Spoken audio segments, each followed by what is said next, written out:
Hello દોસ્તો, સ્વાગત છે તમારું હેતલ્સ કિચન વર્લ્ડમાં। તો આજે આપણે બનાવીશું પાઉંભાજી। જે હેલ્ધી પાઉંભાજી મેં બનાવી છે અને મેં સલાડ પાઉં સાથે સર્વ કરી છે।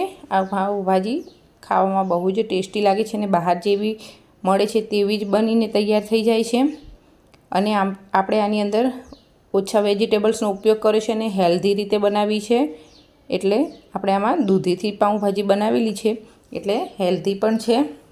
તો ચાલો આપણે બનાવીએ પાઉંભાજી। અને જો તમને મારી રેસીપી પસંદ આવે તો લાઈક કરજો, શેર કરજો અને સબસ્ક્રાઈબ કરજો અને બાજુમાં આવેલા બેલ આઇકનને ક્લિક કરજો। તો પાઉંભાજી બનાવવા માટે મેં બટેકા અને એક દૂધી લઈ લીધી છે અને એક બીટ લઈ લીધું છે, કારણ કે બીટથી કલર સારો આવે એટલા માટે। તો હવે મેં બધા વસ્તુને કટ કરીને કુકરમાં લઈ લીધું છે અને એની અંદર 1 ચમચી મીઠું અને અડધી ચમચી પાઉંભાજી મસાલો એડ કરી આપણે 1 નાનો ગ્લાસ પાણી એડ કરી દેવાનું, કારણ કે આમાં દૂધી છે તો દૂધીનું પાણી છૂટશે એટલે વધારે પાણી નથી લેવાનું। અને આને આપણે 3 સીટી કરી લઈશું। તો આપણી 3 સીટી થઈ ગઈ છે અને સરસ રીતે બફાઈ ગયું છે। તો હવે આપણે એને પોટેટો મેશરથી આ રીતે મેશ કરીને તૈયાર કરી દઈશું। ગરમ ગરમ જ આ રીતે મેશ કરશું તો આ રીતે સરસ મેશ થઈ જશે। અને આપ જોઈ શકો છો કે મેં અને બીટ નાખ્યું હોવાથી કલર પણ સરસ આવ્યો છે। તો હવે ભાજીની વઘાર કરી લઈએ। તો એક કઢાઈમાં મેં તેલ લઈ લીધું છે। જો તમારે અડધું તેલ અને અડધું બટર લેવું હોય તો એ પણ લઈ શકો છો। મેં તેલનો ઉપયોગ કર્યો છે।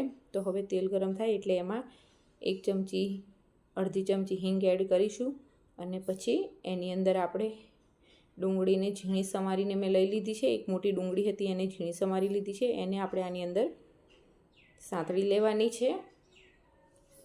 સરખી રીતે આપણે એમાં મિક્સ કરી દઈશું।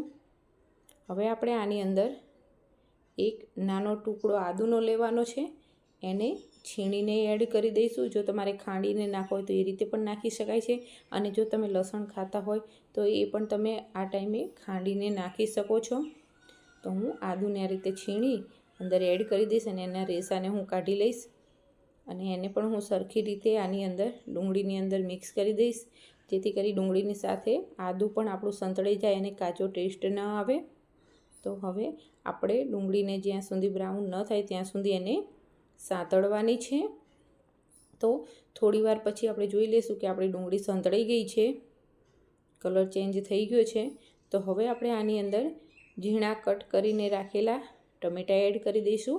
મેં 2 મોટા ટમેટાં હતા એને ઝીણા કટ કરીને લઈ લીધા છે, કારણ કે પાઉંભાજીમાં ટમેટાં વધારે જોઈએ છે એટલા માટે। એક ડુંગળી સામે મેં 2 ટમેટાં લીધા છે। એ મેઝરમેન્ટ યાદ રાખવાનું કે એક ડુંગળી લો તો સામે 2 ટમેટાં લેવાના।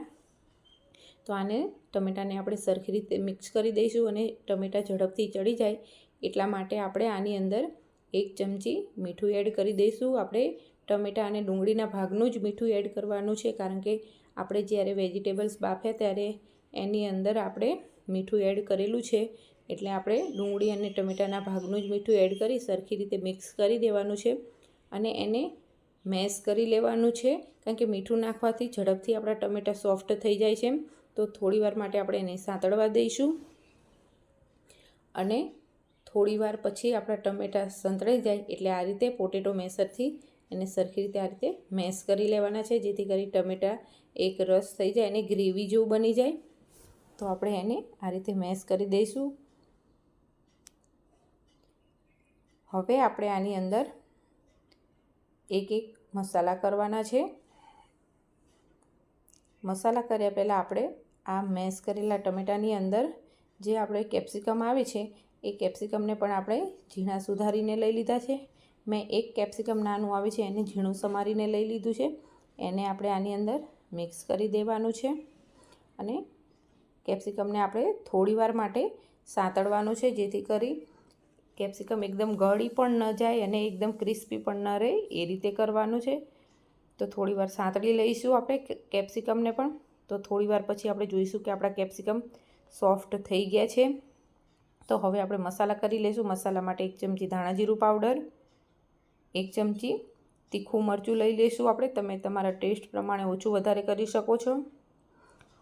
1 ચમચી અડધી ચમચી આપણે હળદર એડ કરીશું અને 1 ચમચી જે કાશ્મીરી લાલ મરચું આવે છે એ એડ કરીશું, જેનાથી આપણા પાઉંભાજીનો કલર સરસ આવે એટલા માટે. અને કલર નાખવાની કોઈ જરૂર નથી, કારણ કે આપણે ભાજીનો કલર સારો આવે એટલા માટે બીટનો ઉપયોગ કર્યો છે. અને અડધી ચમચી પાઉંભાજી મસાલો એડ કરીશું, કારણ કે આપણે પહેલાં પણ અડધી ચમચી એડ કરી છે, તો અત્યારે અડધી ચમચી જ એડ કરીશું. અને આને સરખી રીતે મિક્સ કરી દેવાનું છે અને મસાલાને થોડીવાર માટે સાંતળી લેવાનું છે. અને આમાં આપણે થોડું 1 ચમચા જેટલું પાણી એડ કરીશું, જેથી કરી આપણા મસાલા બળી ન જાય એટલા માટે. અને પાણી નાખવાથી મસાલા મિક્સ પણ સરખી રીતે થઈ જાય છે. તો પાણી મિક્સ કરીને થોડીવાર માટે આપણે એને સાંતળી લઈશું.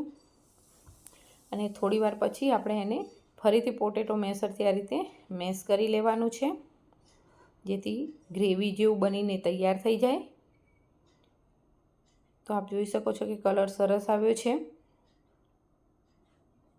હવે આપણે આને સરખી રીતે ચમચાની મદદથી મિક્સ કરી લેવાનું છે. અને આની અંદર આપણે હવે બાફીને તૈયાર કરેલા વટાણા એડ કરી દઈશું. જો તમારી પાસે વટાણા ન હોય તો સ્કીપ કરી દેવાના, હોય તો નાખો તો ટેસ્ટ સારો આવે છે. તો હું બાફીને રાખેલા વટાણા એડ કરી દઈશ અને એને પણ આપણે સરખી રીતે મિક્સ કરી દેવાનું છે. અને હવે આપણે આની અંદર જે વેજીટેબલ્સ બાફીને મેશ કરીને રાખેલા છે એ વેજીટેબલ એડ કરી દેવાના છે. તો હવે હું એને એડ કરી દઈશ. તમે જોઈ શકો છો કે બીટ નાખવાથી કલર કેટલો સરસ આવ્યો છે. તો હવે આને આપણે સરખી રીતે મિક્સ કરી દઈશું અને સરખી રીતે હલાવી લેવાનું છે. અને આપણા જે કુકરમાં થોડું ઘણું વેજીટેબલ્સની પ્યોરી રહી ગઈ હોય એની અંદર આપણે પાણી એડ કરીને એને પણ આપણે કુકરમાં એડ કરી દેવાનું છે. આમ પણ આપણે પાણીની જરૂર હોય એટલે અડધો ગ્લાસ જેટલું પાણી એડ કરીને આની અંદર એડ કરી દઈશું.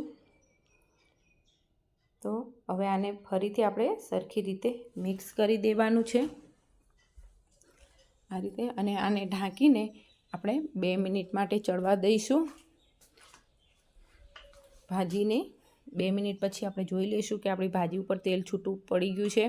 તો હવે આપણે ગેસ બંધ કરી દઈશું અને ભાજીને સરખી રીતે મિક્સ કરી દઈશું. અને આ ટાઈમે જો તમારી પાસે ધાણા હોય તો ધાણા એડ કરી દેવાના. મારી પાસે નથી તો મેં નથી એડ કર્યા. તો આપણી હેલ્ધી પાઉંભાજીની ભાજી બનીને તૈયાર થઈ ગઈ છે. તો હવે આપણે એને સર્વ કરી લઈશું. તો ભાજીને મેં પાઉં, સલાડ અને લીંબુ સાથે સર્વ કર્યું છે. અને આપણી હેલ્ધી એવી પાઉંભાજીની ભાજી બનીને તૈયાર થઈ ગઈ છે. આ રેસીપી તમે ઘરે એક વખત જરૂરથી ટ્રાય કરજો. જો તમારા ઘરમાં દૂધી ન ખાતા હોય તો તમે આ ફોર્મમાં બનાવીને ખવડાવી શકો છો. અને આ રીતે તમે પાઉંભાજી બનાવશો તો કોઈને ખબર પણ નહીં પડે કે આમાં દૂધીનો ઉપયોગ થયો છે, અને બાળકો પણ ખાઈ લેશે. તો તમને આ મારી રેસીપી કેવી લાગી તે કોમેન્ટ બોક્સમાં જરૂરથી બતાવજો. અને મારી આવી અવનવી રેસીપી જોવા માટે મારી ચેનલને લાઇક કરજો, શેર કરજો અને સબસ્ક્રાઈબ કરજો. અને બાજુમાં આવેલા બેલ આઇકનને ક્લિક કરજો, જેથી કરી મારા આવનારા હર નવા વિડીયોનું નોટિફિકેશન તમને મળતું રહે. જો મારી ચેનલમાં તમે આવી અવનવી રેસીપી જોવા માંગતા હોય તો મારી ચેનલને સબસ્ક્રાઈબ કરવાનું બિલકુલ ભૂલતા નહીં. Thank you.